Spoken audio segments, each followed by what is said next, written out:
Hello, everybody. Welcome to the AWS and Sumo Logic Kubernetes Immersion Day. It's a pleasure to have you all join us today. We're excited to host this workshop. We'll be presenting with AWS and Sumo Logic.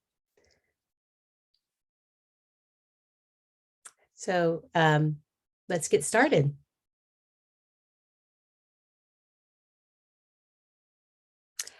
Quick overview on our goals that we'll cover today. I'll start by introducing myself as your welcoming committee. My name is Claire D'Antoni, and I'm a marketing manager covering our partner ecosystem here at AWS, working very closely with the AWS team.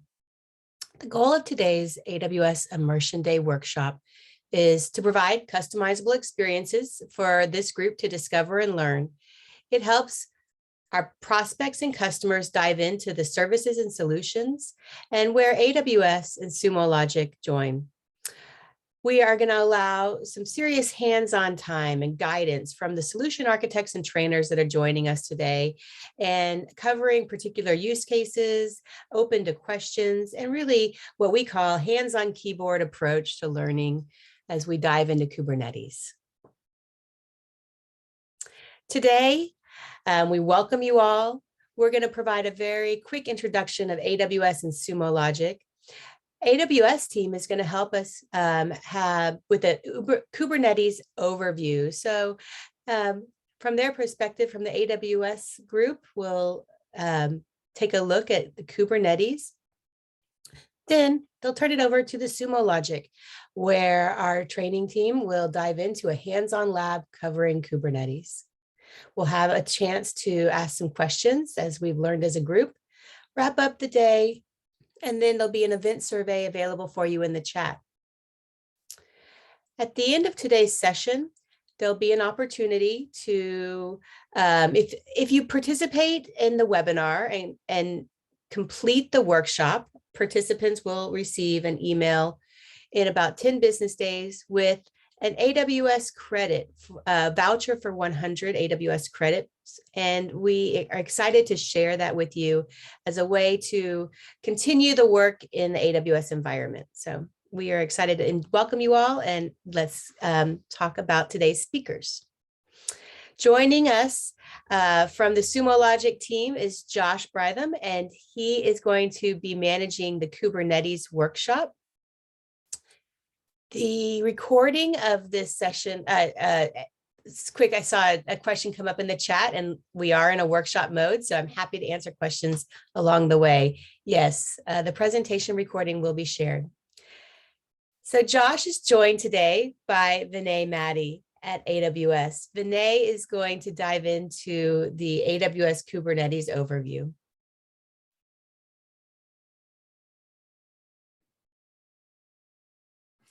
So I will turn it over to our amazing team. I wanted to mention that Sumo Logic and AWS are joined together today to present this joint offering. As a leading SaaS analytics platform, Sumo Logic is able to ensure reliable digital experiences for cloud-native apps and protect against modern threats. We are a premier partner with AWS, and so having these two great presenters together today is one of our feature offers as a available platform on the AWS marketplace, as well as a premier seller with the partner network. We're happy to join you all today. With this, I'll turn it over to Vinay, who will walk us through the AWS section. Vinay, would you please introduce yourself? Sure. Hello, everyone. Happy to be here today. I am Vinay Maddy, AWS Solutions Architect, working for AWS and supporting Sumo for the last 2 years. Before that, I worked in the industry as a backend engineer / architect for close to 16 years. I worked in big enterprises as well as small startups in the Valley. Next slide. Yep. So what I will do here is, before Josh dives into the deeper details, I will give you an overview of Kubernetes and where AWS fits in there, and a high-level overview of integration of EKS with Sumo Logic. With that, I will talk about what is Kubernetes, right? As you all know, Kubernetes is an open source container management / orchestration platform. Kubernetes can be run anywhere. It's built to help you run your containers at scale and comes equipped with features and functions to build proper distributed applications using 12-factor approach. Examples of this is like Kubernetes allows organizations to deploy and manage applications like platforms as a service PaaS, batch processing workers, and microservices in the cloud at scale. But how does it all do that, right? At a very 10,000 feet level, it provides an abstraction layer created on top of a group of hosts, which helps development teams that lets Kubernetes manage a host of functions, which are including examples of this as load balancing, monitoring, controlling resource consumption by team or application, limiting resource consumption, and leveraging additional resources from new hosts added to the cluster. Next slide. All right, but what are we? I mean, Kubernetes does a lot of stuff, right? Like simplifies the deployment and management of these containerized applications. It allows you to configure containerized applications at scale and integrates drivers to configure networking storage, provides consistent open source API, and gives you broad flexibility. But what we have heard from our customers, right? Managing Kubernetes at scale is very hard. Running clusters at production scale is complicated and requires a lot of trained resources who spend a significant portion of their time managing upgrades, monitoring, and scaling the control plane, deploying and managing the lifecycle of operational software, and more. In addition, operation teams need to ensure that their workloads are deployed in a secure manner without exposure to known security vulnerabilities. This further increases the operational overhead of running Kubernetes on your own. All of this effort, right, I mean, does not really move the business forward. Our customers want to focus on applications and ideas that would allow them to deliver new products to their end users. This is why a lot of our customers have come to rely on Amazon to handle the most undifferentiated heavy lifting, we call it here, which is something outside of what your core function, core business is. Undifferentiated heavy lifting of security and operating Kubernetes at scale. Next slide. So what underlying cloud platform to choose, right? I mean, as you all know, AWS is backed by this highly redundant, low latency infrastructure, especially if you know about regions and the availability zones within the regions, right? The quality of the underlying cloud platform really matters. The speed, the stability, scalability, and the integrations with the platform all impact the quality of the applications you build and how much work you have to do yourself, and ultimately, how happy your customers are. Your customers perceive the performance of your application, how quickly new features are released, and if your application is down when they need it most. So basically, the underlying cloud platform really matters a lot. At the end of the day, that's the compute infrastructure you guys will be using. Next slide. Today, based on the metrics, right? I mean, 65% of the organizations do use EKS, but I mean, those are all just metrics. Why do you really want to use EKS on Amazon, right? EKS normally, I mean, most of the cumbersome steps are done for you, like creating the master cluster, configuring service discovery, and also Kubernetes primitives and networking, right? All those configuration is done. Existing tools will more than likely work through EKS with minimal modifications, if any. With EKS, the Kubernetes control plane, including the backend persistence layer and the API servers, is provisioned and scaled across various availability zones, resulting in high availability and eliminating a single point of failure. Unhealthy control plane nodes are detected and replaced, and patching is provided for the control plane. The result is a resilient AWS managed Kubernetes cluster that can withstand even the loss of an availability zone. Organizations can choose to run EKS using Fargate, a serverless compute engine for containers. With Fargate, there's no longer a need to provision and manage servers. Organizations can specify and pay for resources per application. Fargate, through application isolation by design, also improves your security.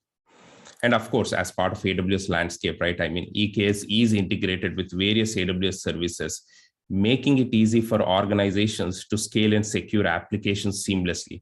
from AWS IAM, Identity Access and Management, for authentication to elastic load balancing for load distribution. The convenience and straightforwardness of using EKS can't be understated. Next slide. One more, yeah. I just will give you a high-level overview of the integration between EKS and Sumo Logic, and Josh will dive a little bit deeper. Basically, there are control plane and the worker nodes. For the worker nodes, you can install open source technologies via Helm chart, which will push logs and metrics to Sumo.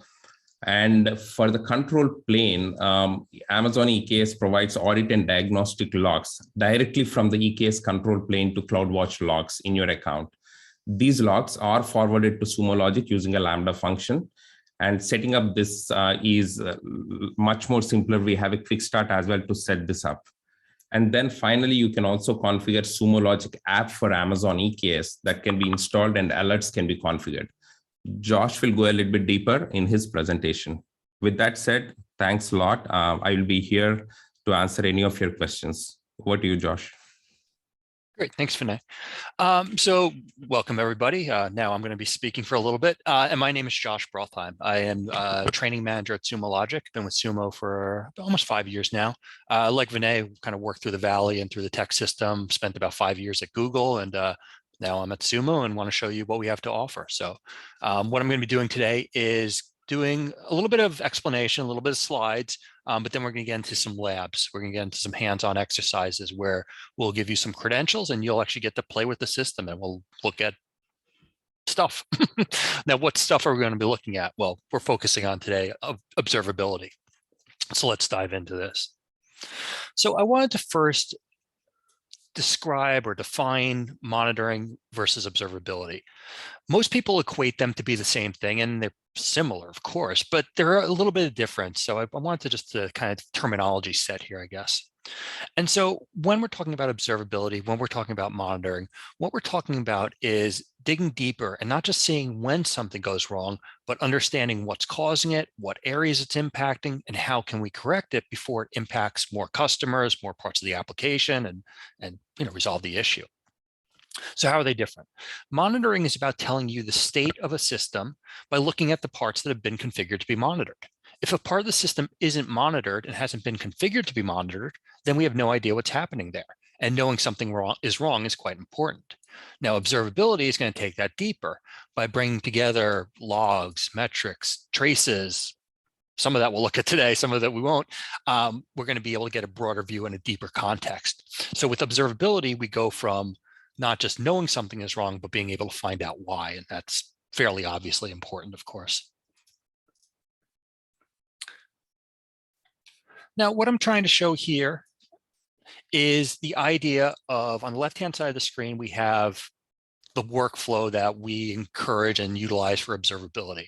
And that's essentially monitoring, diagnosing, and troubleshooting. Those are three kind of independent steps, but together they form the observability solution to figure out what has gone wrong, where has it gone wrong, why has it gone wrong, how has it gone wrong. Now, what I'm trying to show in the middle section here is the idea of monitoring. As I mentioned, monitoring is pretty easy. It's pretty easy to set up a monitor or alert to let you know system up, system down. That's not really hard to do. But getting deeper and figuring out why it's occurred, what caused that error, that's where it gets more complicated. And what I'm trying to show in the middle here is the idea of, at the very top, we have a graph which is showing green or red. Very easy to populate. Is your system up and running? Red, good, green, green, good, red, bad. Very easy to kind of define. But as you want to get deeper, you need to get deeper into your infrastructure, your architecture, your environment. And so what we're going to show you is how you can start to do that. And then on the right-hand side of the screen, what we're presenting or showing here are some examples of just the visual components that we'll look at within Sumo Logic. So when we log in, we'll see what some of these charts are showing us regarding our environments, our systems, our pods, whatever it might be. Sorry, my mouse is a little jumpy this morning. Within Sumo Logic, we offer advanced analytics, many different features, tools, capabilities to utilize and dig into your data from many different views and angles. And today we're primarily focusing on the bottom right of this kind of diagram here. What we're going to look at in a little bit later is going to be Root Cause Explorer, which is really going to help us troubleshoot and understand why things have gone wrong. And so we'll do that with our exercise later, but there's many other tools within Sumo Logic that can help you get analytics about your data. This quote I find humorous. I don't know if we will as a group, but what it says is, we replaced our monolith with microservices so that every outage could be more like a murder mystery. And what we're going to see through observability, through Sumo Logic, through AWS, the partnership, is no longer are we just looking at a server and trying to figure out what went wrong. We're now seeing services go wrong. We're now seeing pods. And it turns into, using that murder mystery analogy, if you remember it's an old board game by now, but a board game called Clue, we're now able to determine that it was, in that game, it was Professor Mustard with the wrench in the observatory who caused the crime. And we're able to see that in our data, in our environments. And that's kind of cool. And so, like I said, I just like this quote. It's old by now, but it's still relevant. All right. Like I said, jumpy mouse. What I wanted to talk now is the Sumo Logic AWS observability solution. So just told you, Sumo Logic, we're cool, we do good stuff. AWS, we know does great stuff. And so I want to talk about the two kind of together and where this can assist. So what we found, and I don't think this is going to be any surprise to you, is, as you know, AWS encourages the use of separate AWS accounts to help manage costs and give teams independent administrative control. And additionally, different accounts might have different settings across different regions, depending on the needs of a specific app. Once you're in an account and then in a region, there's going to be a multitude of services that customers can access and run within their apps. And so the problem here, not the problem, AWS does a great job with this, but the challenge is visibility across all of that hierarchy. You have a complex hierarchy, and how are you able to start to investigate that and observe what's going on with Sumo Logic? Well, that's what we're going to show. And so on the first, once again, jumpy mouse. What we see is customers have multiple accounts. They have multiple regions. It's no longer just, one environment. It's, you have production, you have QA, you have dev. You might have them across the world in different, AWS regions.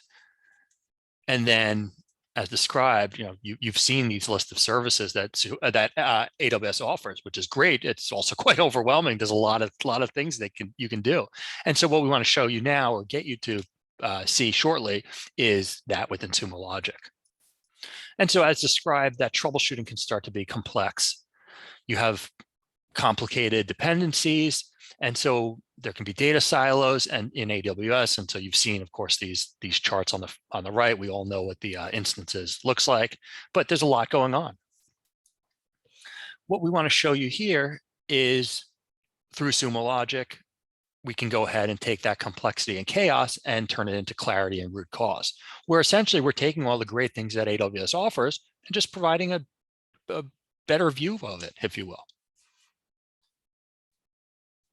All right. What I wanted to talk about now is a little bit about Kubernetes. Of course, that's kind of the focus of today. So I'm going to dive in here. And like I said, we will get into some labs in probably about 10 minutes. So going into Kubernetes now. There we go. So what are some observability challenges that occur? So I'll just load these up. So what we have is the fact that, first off, Kubernetes is highly ephemeral. The environments live for short periods of time. As you know, they get stood up, they get stood down. Sometimes they're seconds, sometimes minutes. And so they're, like it says, unpredictable. Many different data streams, as described. You're going to have your logs, you're going to have metrics, you're going to have your traces, you're going to have all your different AWS data. There's a lot of just data, a lot of stuff going on. And so that's a challenge. How do you start to understand that and correlate it in a easy to view mechanism? And then along those same lines, it can be difficult to get the big picture. It might be hard to understand a high level view. And so what we're going to show you is the ability to look at a high level view, zoom in to logs, look at root cause, do a bunch of different things, and get clarity. That's really all this is about. Now, how does Sumo help solve these challenges? Well, of course we do. And so with the highly ephemeral environment of those living for short periods of time, Sumo is going to auto-discover those environments and allow you to view the Kubernetes through namespace, nodes, and service lenses. And we're going to look at those views, as we call them, in just a few moments. With the many different data streams problem, well, Sumo is going to collect all those different streams for you, collecting that metrics, those traces, those logs, and then bring them into Sumo and allow you to utilize them. And then, as it says here, the way we tag data, it's going to make it easier for us and for you to go ahead and start to look at that high level view and zoom in. And so we're going to see that, like I said, shortly.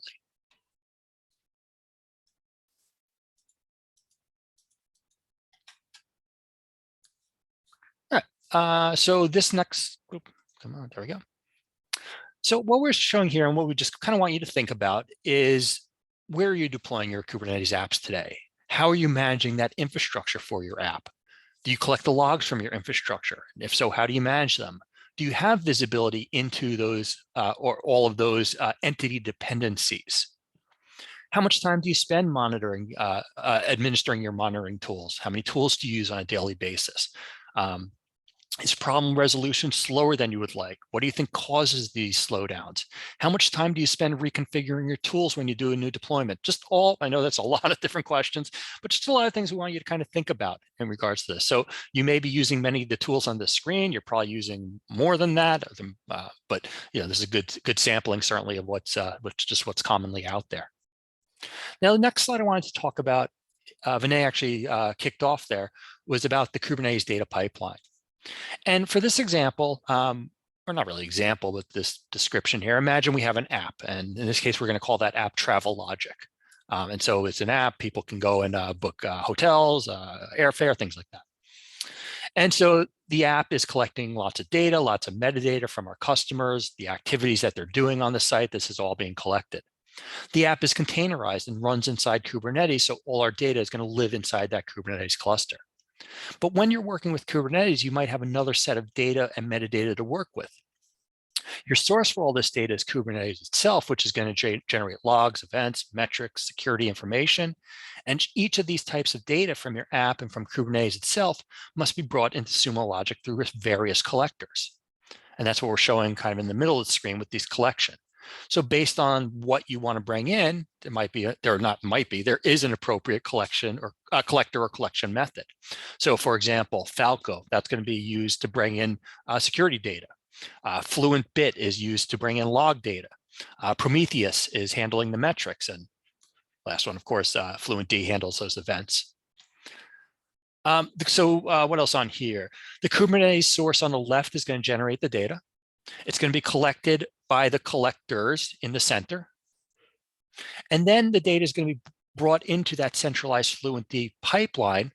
And from there or through there, the metadata is going to be enriched. And so from there, you're going to be able to search for the data within Sumo Logic and search for your services, your pods, your container. You can get down to that granular level. All right, a couple more slides here. We're getting close to the labs. The Sumo Logic Kubernetes app, excuse me, tongue twister there. What I wanted to show, and we're going to use this app in the labs in a few moments, is the idea of an app, first off. So within Sumo Logic, we have the idea of an app, and every company has the idea of an app, and our definition of an app is probably a little different than what you're expecting. What we consider to be an app is very simply, we know formats of data, logs, metrics, Apache data, Kubernetes data, AWS CloudTrail data. We know what that data looks like.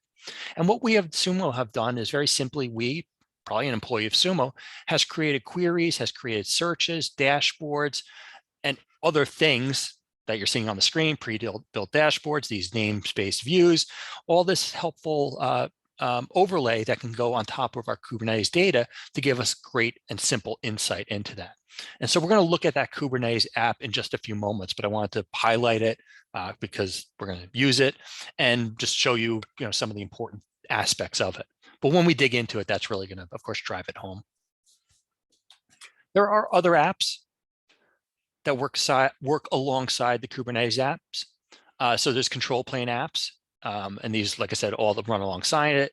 Well, Kubernetes app is going to monitor the worker nodes. The control plane apps start to get deeper into providing visibility into the master node, the API server, the kube system. And there's going to be different control plane apps for open source Kubernetes, as well as those Kubernetes services that are managed by partners such as Google, of course, Amazon, and Azure. All right, last thing about the apps is just a reminder that there are many of them. Here's a screenshot. This is a little bit old. As it says, we have dozens of Kubernetes apps. A little quiz question, although I don't have any reward for you. Here I'm using the syntax of K8S to say Kubernetes. Does anybody know why that syntax is used? Give you a moment to see if anybody knows. So you've probably seen it, K8S. You probably have even written K8S. Why do you use that? Claire's right, kind of, shorter to type, exactly. The reason is there's 8 letters in between the K and the S of Kubernetes. So it's K rather than K-U-B-E-R-E-T-E-S. It's K, 8 letters, S. And so that's the shortcut for it. So little fun fact. But I digress. So let's go ahead and now get into the labs. So with the labs, what we're going to do is we're going to log in together. I'm going to put these credentials in the chat. Oops, didn't mean to. Let me put them up on the screen first. So what we're going to do is we're going to log into Sumo Logic together. We're going to use our account, our training account, because I know what data I have in there and I don't know what you have in your environment. So that's really the main reason. So for these accounts, we're going to go to service.sumologic.com. The email that we're going to use is going to be training plus analyst number. And I want you to select a 3-digit number, anything from 001 to 999. So you might be training plus analyst 234 at sumologic.com, training plus analyst 007 at sumologic.com, etc. And then the password we're going to use is learning 22 exclamation point with a capital L. So go ahead and log in. If you don't want to log in, that's fine. I'm going to do the labs on the screen, so you'll certainly be able to watch me. If you need help, let me know, of course, but let me go ahead and jump in. Once you do get logged in, if you wouldn't mind just telling me, confirming that you're logged in by just letting me know what number you're using. If there's overlaps on the numbers, it doesn't really matter for today. We're a pretty small group and we're not doing anything that really is going to overlap much. So I'm going to service.sumologic.com. Yeah, let me show that login is great. Yeah, let me, sorry, all right, sorry, I went too fast on that. So let me keep these credentials up for a few more minutes. There we go. So once again, service.sumologic.com, training plus analyst number. So 3-digit number at sumologic.com, capital L, capital L-E-A-R-N-I-N-G, 22 exclamation point. And I'll go ahead and log in. I'll log in on the side here. So you don't need to see me log in necessarily.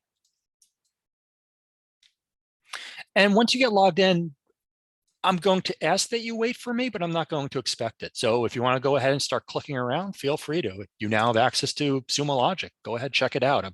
Many of you, may have not seen it before, so feel free to poke around. But of course, we will get a little more guided in a moment. All right, so just going to wait a few more moments. I've logged in. I'm trying to kind of do a double screen thing here. I've logged in. When I logged in, I may have tabs open across the top of the screen. If I do, you can go ahead and close those. So you can click on any of the tabs, click on the 3 dots, and choose to close all tabs. And this is just an artifact of somebody else might have used this account and logged in already and just left stuff open. But ultimately, I'd like you to get to a screen that looks pretty identical to this. So this is the home screen within Sumo. If you've never seen it, well, this is an important screen. If you have, this is a good way to kick off and start doing stuff. Ability to run dashboards, things that you've recently run. So important screen. If you're getting an issue that your account is locked, I would just go ahead and select another 3-digit number. It's possible somebody else was utilizing it and just essentially, like it says, locked them out. So yeah, I would use a different number if that's all right, Ken. Looks like 998 is not working. So yeah, just pick another one. 234 was working for me, so you can feel free to use that as well. All right, so it looks like I'm gonna wait just another moment or two. All right, so I'm going to talk, but I'll also kind of do both at the same time. So I think we're good to continue. Yeah, I think we're okay. So once again, we're on the home page. And what I want to do first is I want to go ahead and utilize the app catalog. So what I want us to do is go to the black bar, which might be hidden, but on the far left, there's going to be a black bar that's going to give you the ability to do a bunch of stuff. What I want us to do first is to go down to the app catalog. So in that black bar, choose the app catalog. When you do, you're now going to see all these apps that exist. So as mentioned, these are all very simply queries and dashboards that we created that we think will be helpful for you. Now, today we want to, of course, look at a specific one, and the one we want to look at is called, probably not too much surprise, Kubernetes. So what I want you to look for is Kubernetes. You can scroll for it, you can type for it, different ways to find it, but ultimately Kubernetes, and this one specifically. There might be a Kubernetes control plane, there might be some other names, but specifically the one that says Kubernetes with the steering wheel. That's not the proper name for it, but the wheel. So I'm going to go ahead and click on this. Now, what it's going to give me, it's kind of telling me what it's about to provide to me, is it's going to give me visibility into the worker nodes, clusters, these dashboard previews. This is what it's about to provide to me. It's about to provide me this wonderful observability into, in this case, Kubernetes. We're going to look at AWS as well in a few minutes as well. So I want to give both sides of things. But here we see what it's about to provide, and this is pretty cool.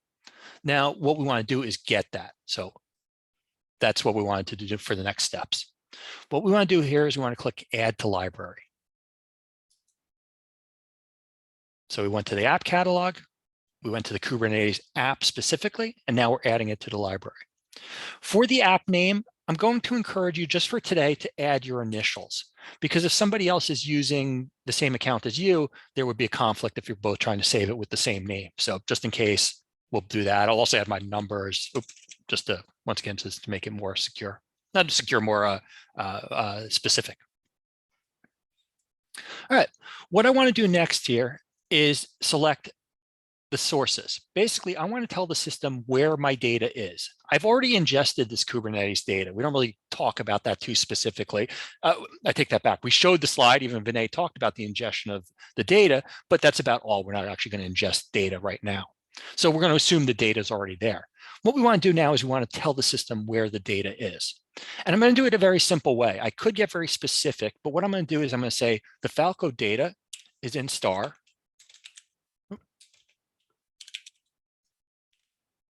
Falco star. The events log source, probably not a big surprise, is going to be star events star.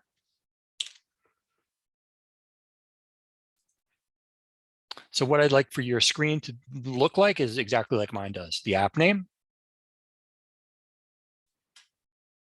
the source category is going to be equal to Falco, star Falco, star Falco star, and the events is going to be star events star. Once you've done that, you're going to click or select Add to Library. When you do, the system is now referencing that data, that Falco data, that event data, and it's overlaying it with queries and dashboards that somebody at Sumo has created. It's going to take a few moments. It's actually taking a little longer than it should. It's usually a very quick process.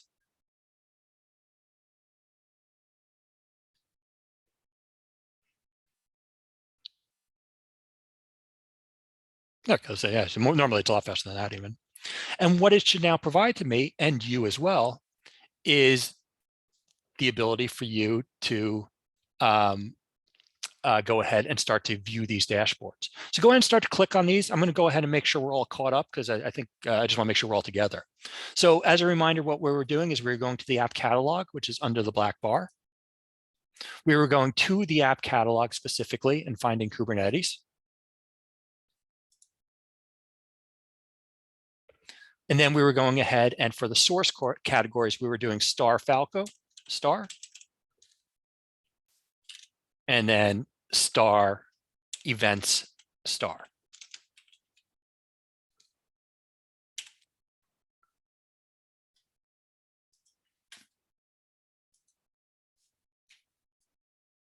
So it should look exactly like this screen right here.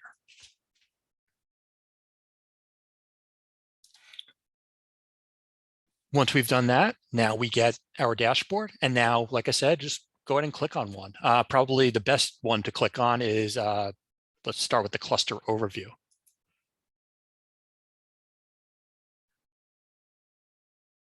And so now what we're getting, very simply, but not simply, it's just quite complicated, of course, but now we're starting to get observability into our environment. So what we're looking at is Kubernetes. And we're starting to see our CPU usage. I mean, I don't need to read the screen to you, but we're starting to see all this stuff. We're starting to see the pods that are running, the pods that are not running or having issues, et cetera. And this is just one dashboard to utilize. I can go back into my black bar over here and back into that folder that I created and select another dashboard. I'm just pick one really, and any of them are good. The security overview one. I feel like this is pretty simple to understand why you might want this.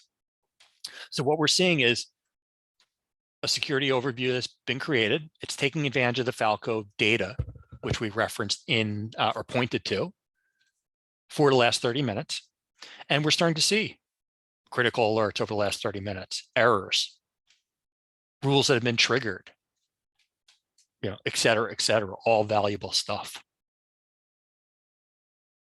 So I wanted to show that for many reasons, of course, that's kind of the point of today, but wanted to give you that hands-on ability to kind of find that data, or not find that data, but utilize that data on your own. All right, so hopefully we completed that step, and I think we did. Cool. All right, so I think we're good. All right, so the next thing I want to do is I want to go into an explore view. This is a little bit different. It's going to be kind of the same view, but it's going to be more of a top-down view. So what I'd like us to do is go to plus new, plus new and explore. So, sorry, my mouse screen, plus new, explore. When we do, we should be brought to a new screen that looks almost identical to this screen. Now we're starting to observe or utilize our Explorer view for our observability. Now by default, or not by default, actually it depends.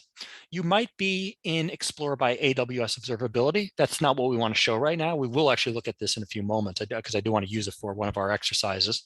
But what I'd like to have us do is go to the Kubernetes service view. So Explorer by Kubernetes service view.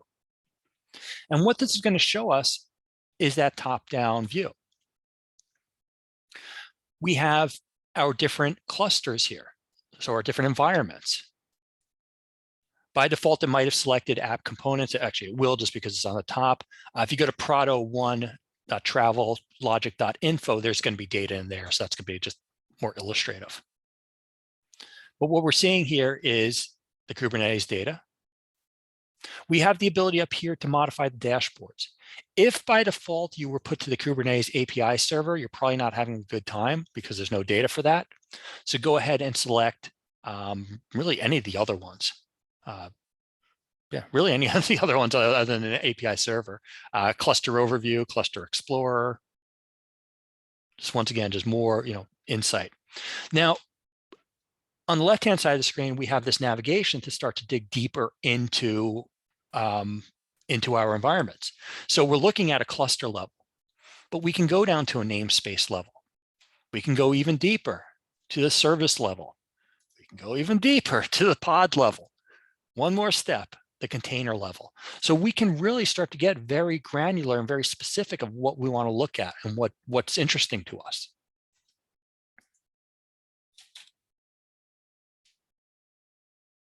Okay. let's see, what else? I just want to see if there's anything else I want to show in here. The other thing in here, I'll just point it out just in case you're curious. So we do have other views.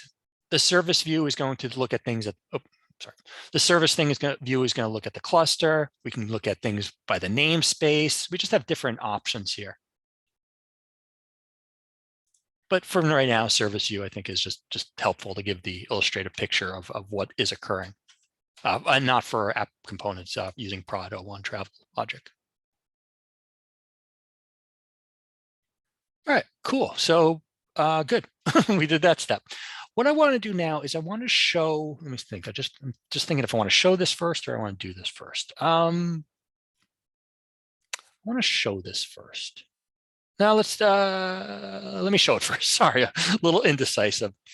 What I want to show is a feature called Root Cause Explorer. Now, this feature is not specific to Kubernetes or AWS. It works with many sources of data. I'm going to show it for both sets of data and then just kind of walk through it. If you want to follow me while I'm doing this, feel free to, but we're going to do a lab in just about 5 minutes that will have us do these exercises. So, but what I want to show is plus new root cause. I'm going to click on it. And what it's doing is it's looking by default for the past 3 hours of data, or three-hour time period, rather, excuse me.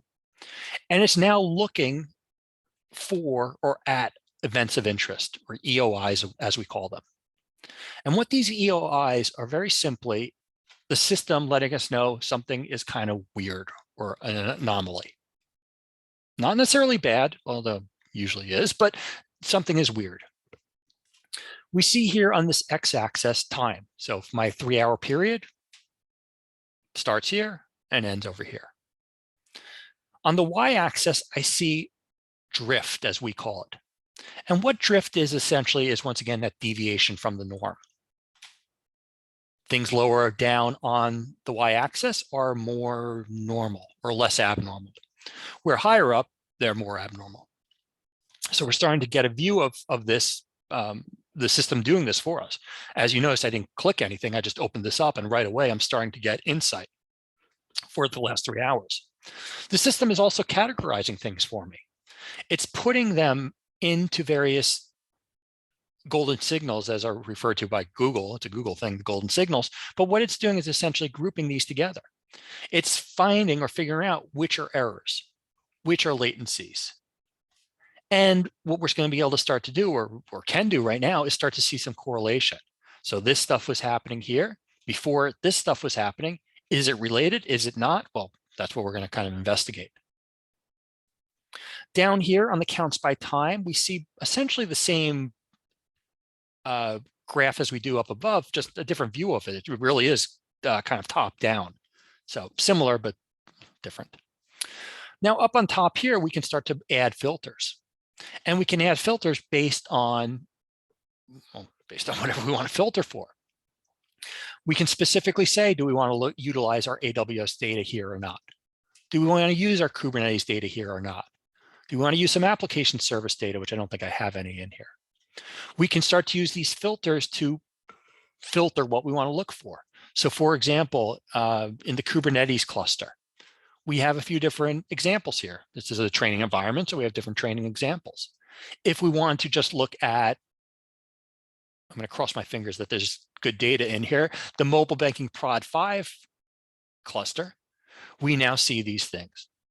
And these things we start to see are going to start to tell us, potentially going to start to tell us a story of what has taken place.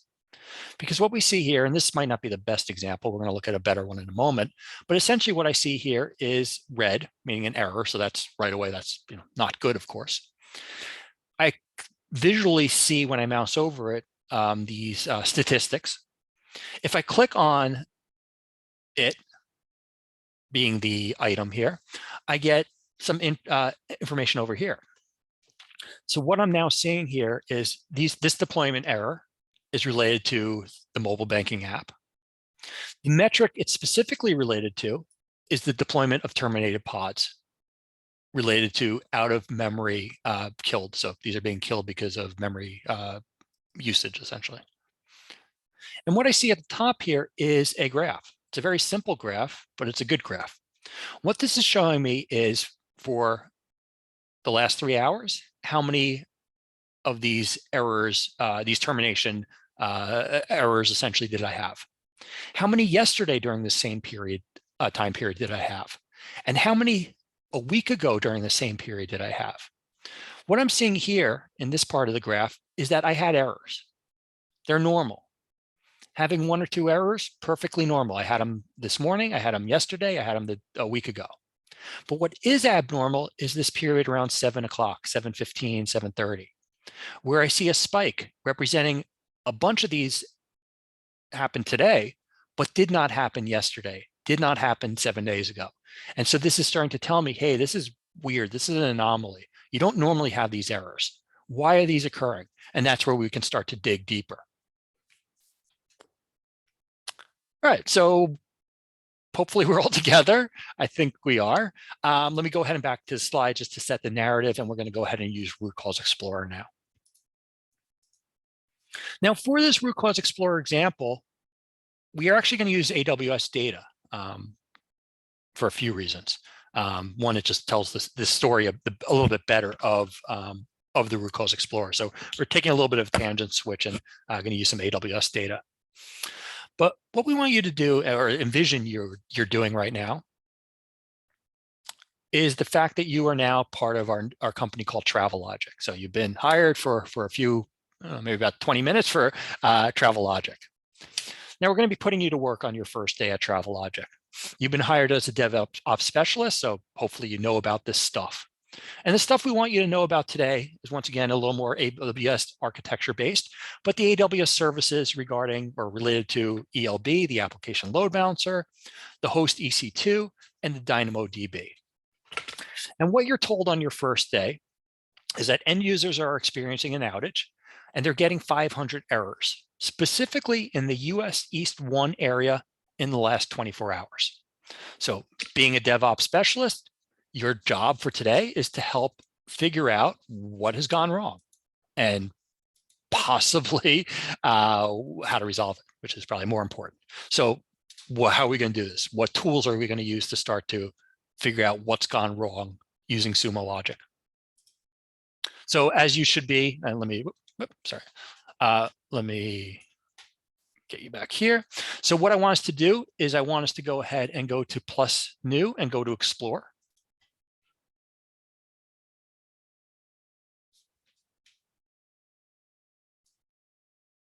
And once you're in the Explore tab, what I want us to do now is I want us to explore by AWS observability.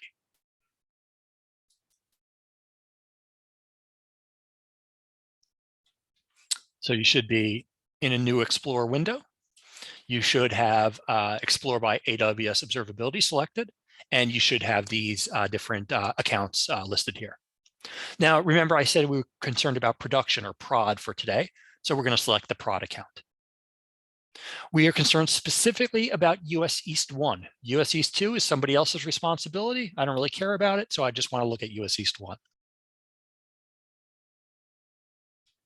Okay, so now I'm looking at US East 1, or will in a moment. It takes a second or two to load.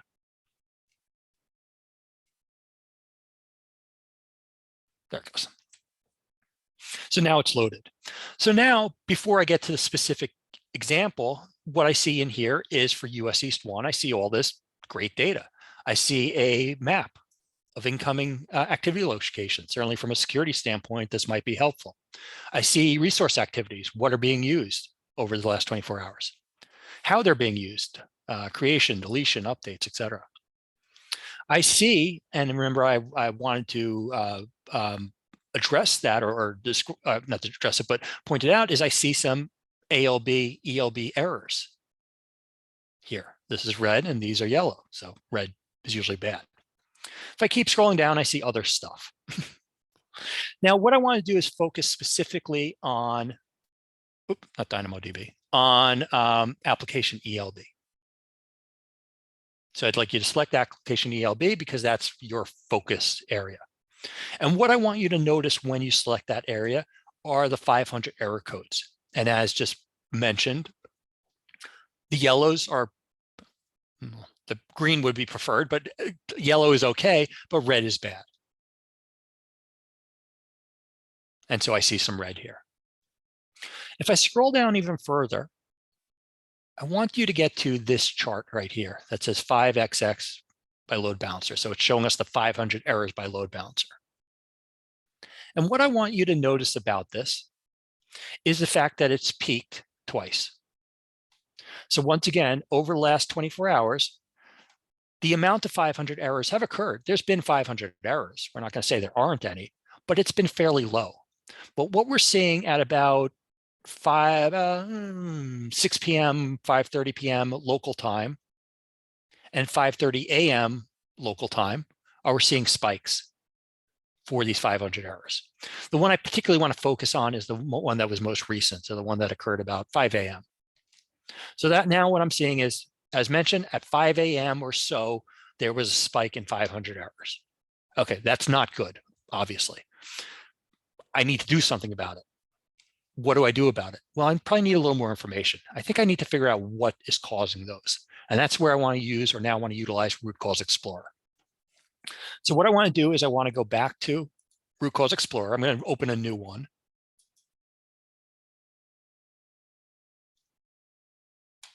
And I want to modify my search by a little bit.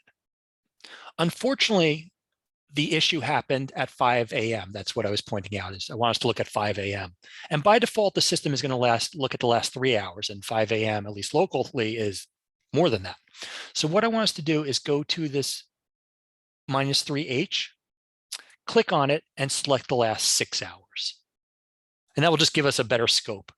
Because what I want to do is I want to have Root Cause Explorer look at that time period, that 5 a.m., where things were weird or not good. And we were getting those 500 errors. So it's going to take a moment to load. It's loaded. What I want to do now is actually want to clean up a little bit of what I'm looking at, because as I showed earlier, this is showing everything, and that's just more than I need. I want to look specifically just at AWS things right now. In this case, I'm not going to use Kubernetes. I know that's the class, but the data, I was having a little issue, so I wanted to show it, at least show us something. So I'm going to turn off the Kubernetes. And I'm going to specify the region of US East 1 up here. Let me make sure I got everything else. Yeah. So what I should have done is I should be in Root Cause Explorer. I should be looking at the last 6 hours, ideally, because I really want to get at this cluster of stuff. This is what I want to talk about right now, is this mess. And so hopefully you see that. All right, so assuming you do, now let's go ahead and start to use the Root Cause Explorer, and let's see if this thing's going to be helpful. Interesting point, question or issue with Firefox. I'll have to address that later. Interesting. But what we want to do here is we want to click on the error. The error, when we click on it, is going to be familiar to us. It's that 500 count, the one we were just talking about. And here we see that spike. So as we saw earlier, the 500 errors are a bit of an anomaly here. Now, what caused those errors? That's what we're trying to find out, the root cause of this. What we're going to do is simply go back in time, because prior to this error, the system is letting us know, hey, on US East 1, there were also these bottlenecks. They might be related. They're the same environment, they're the same time period. The errors just don't happen on their own. Something has to cause an error. Either something works or doesn't work, but then as a result, you get errors. They don't just magically happen. So what I want to do is I want to look at these events of interest. I can go ahead and click on these, but the one I want to look at specifically is this one right here. There's actually two that are very similar, but they're both bottlenecks. The one I wanted to point to is specifically this one right here, this DynamoDB table bottleneck. And what the system is showing is essentially this happened earlier. It happened in a similar cluster of the same environment. And so there might be some correlation. And what we're seeing is prior to these 500 errors occurring, in the DynamoDB section, there is an issue with right throttle events. So what we're seeing is, while right throttle events do occur, we're seeing a spike of them today. And we didn't see a spike of them yesterday. We didn't see a spike of them 7 days ago. And so this is letting us also know that this is an anomaly. So now in this 5 a.m. period, we have had two pretty unique things happen. We've had a spike in 500 accounts, and then we've had a spike in that DynamoDB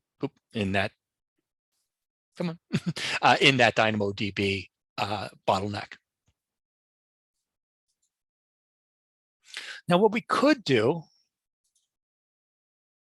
let me see if this works. It should work. What we could do is we could actually go, let me do this a different way. Sorry, I didn't mean to click on that. What I want to do is I want to go a little bit deeper. So I'm seeing these right throttle events, but I want to get a little bit more information about them. What I'm going to do is I'm going to go back to my Explore tab, and I'm going to look specifically in DynamoDB, because that's where I just saw those bottlenecks were happening. So I'm going to click on DynamoDB. I'm crossing my fingers this works, because we're doing it live. So there's always a chance it doesn't. But what I want to notice or point out in this DynamoDB is towards the bottom here, this section of top 10 errors. Because remember, I'm trying to figure out what caused this DynamoDB issue. And so here I'm starting to see some errors, and this might be related. What I'm going to do is I'm going to take these and I'm going to look at the logs now. And so we're taking metrics, we're taking logs, we're combining them in this environment and using them as a tool. And so what I'm going to do is I'm going to open and search. I'm now transported to my log interface. And now I'm looking at those logs that have occurred. Actually, I want to specify last 6 hours again.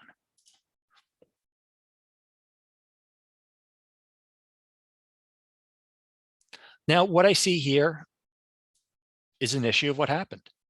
There were validation errors, specifically related to the provision throughput write capacity units failed. So what happened essentially is somebody made a mistake. They inputted the wrong parameters associated with the provision throughput write capacity units. That caused the problem of throttling. And that spilled over into the ELB errors. And so that's a way that we can start to utilize Root Cause Explorer as one of the observability tools to go ahead and dig in, get more insight. So I hope that made sense. I don't see any big questions, so I think we're sort of okay. But wanted to show that I think it's a cool little use case. All right, let's see. I think we're a little ahead of schedule, which is probably not going to be a problem for anybody. Let me go back to my slides. Just want to kind of keep myself honest and make sure I hit everything. So let's see. So we used the AWS observability dashboards for that example. We looked at the ELB namespaces. We found the spike there. And then what caused the outage? We used RCE. And we saw those 500 error counts. Oh. And so the root cause was the what we just saw was that parameters was set inappropriately or incorrectly. Now I wanted to just go wrap up with a little summary of RCE, or Root Cause Explorer as we refer to it. As I don't mention it specifically, I guess I should now, it embodied 5 concepts. So abnormal spikes is a big one. Something's abnormal, it's probably an indication that something is not right. There's an underlying problem, probably want to investigate it. It uses the idea of context and correlation of those spikes. So using time range to understand or filter down to see this occurred in this time range versus a larger time range, and that might be significant. The connections between the resources and the services. So seeing what's occurring in the DynamoDB, seeing what's occurring in the ELB and the correlate or the connection between the two. The earlier spikes, so something occurred, something happened prior to that, possibly a connection between the two. And so looking at the closeness of those. And then using log exploration to identify the actual root cause. And so digging down to the logs to actually see what somebody has done, what action they've taken. And RC uses those concepts with the time range, the connections as we filter down to just US East 1 or just the specific context filter we used. And then utilizing those time series and logs once again to look for that true or actual root cause. All right, let's see, what else do we have for you? So last thing, I just want to, I want to mention it. Not this portion necessarily, but the ability for you to send Kubernetes data using Helm. So this is really more of a take-home exercise for you. I wanted to leave you guys with something to do. Not that you don't have enough to do on a day-to-day basis, but let me go ahead and paste the link in the chat to this. So this is how to ingest or get your setup going, and it's really quite easy. Let me just put this in the chat. There we go. Sorry about that. And so what we're doing here, what we'd encourage you to do, and once again, I'm not going to have us do this right now. I just wanted to introduce the idea of it, is very simply install the Helm chart. So you would reference the Helm repo within Sumo Logic, so just GitHub, which is what I pasted into the chat. You would utilize an access ID and access key. And I want to show you those in Sumo Logic real fast. It's a bit of a tangent, but if you're going to take the next step to actually go ahead and integrate with it, I just wanted to point these out very quickly. Sumo Logic has the idea, and it's not a radical idea by any means, but the idea of access keys. And essentially what you can do, or anybody can do in the organization, is create an access key and ID pair as a way to utilize things like the API, various features without utilizing a username and password. So an additional layer of security, if you will. And so one to just reference those. I know that's a bit tangential as well, but I did want to mention those for you. So what we would have you do here is, as the homework would be, essentially install the repo, utilize the ID and key, and then click enter. Once you're done, you would then essentially just take your Kubernetes app, tell the system what that data is labeled as, and find it. So like I said, we're not going to do this right now, a little bit due to time and other things, but I did want to just point it out.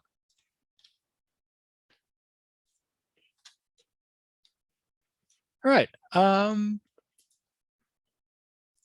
So we're going to go to questions and answers. We're running a little early today, which I think is okay.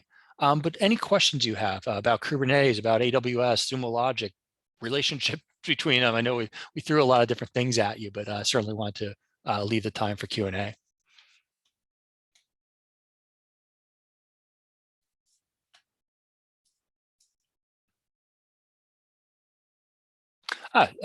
Good question. The question is there a way to notify the events of interest from the RC directly to Slack, an AWI, API endpoint, excuse me, CloudWatch, et cetera? So yes, you can. This is, it's kind of outside the scope of Root Cause Explorer itself, but what you can essentially start to do is set up alerts within Sumo Logic.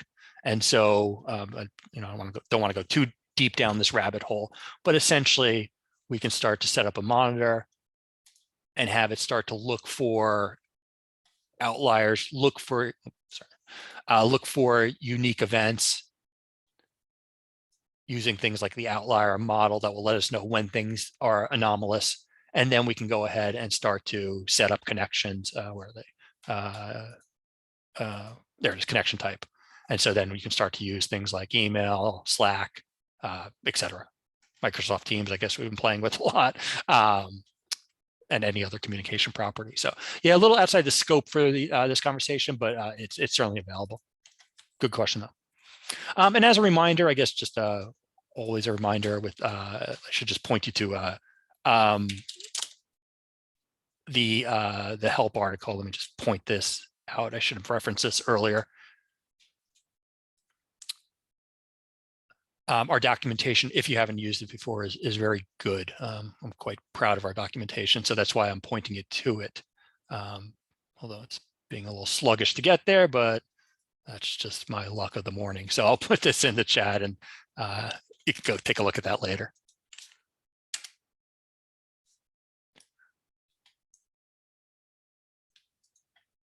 All right. So it looks like, I think since we're pretty good on questions, Claire, if you want to share that link, sorry to just throw you on the spot there, but. No problem at all. In fact, what I got an error code. So we're going to be sending the link to the survey in your post-event email, along with the recording of the webinar. Perfect. So everybody look out for that email to come. And we'll have like I said, the recording. Slides will be there in there as well, Claire? We typically include the recording, but we can look into recording, including the slide deck as well. Oh, no, whatever you normally do. Yeah. Either way. All right, great. So any other questions, any thoughts? Otherwise, happy to give you back some time today. Thank you for attending, of course. Keep an eye out for other sessions that we'll be doing in the future. I'd like to extend a great thank you to both Vinay and Josh for guiding our conversation today. And please do let us know. We can hang out for questions if there's any more that come in for a minute or two.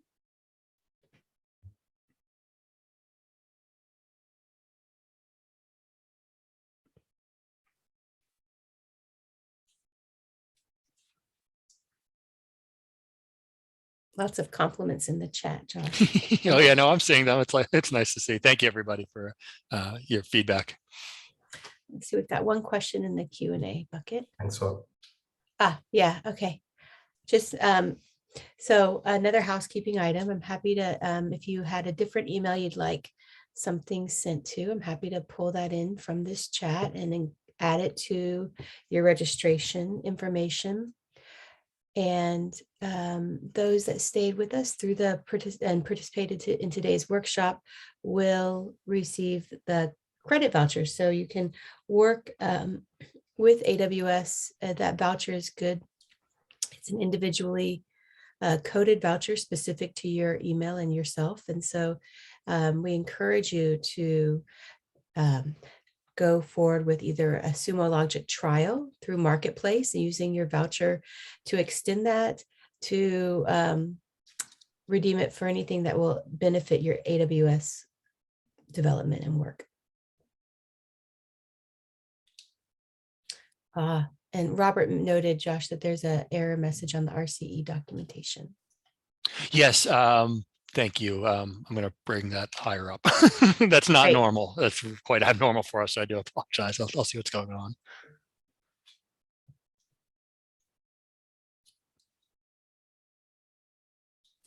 Well, if there's no other questions, then we wish you all a wonderful day and look forward to connecting. If you have other questions, you're always welcome to respond to the follow-up emails, and we'll make sure that those get answered for you.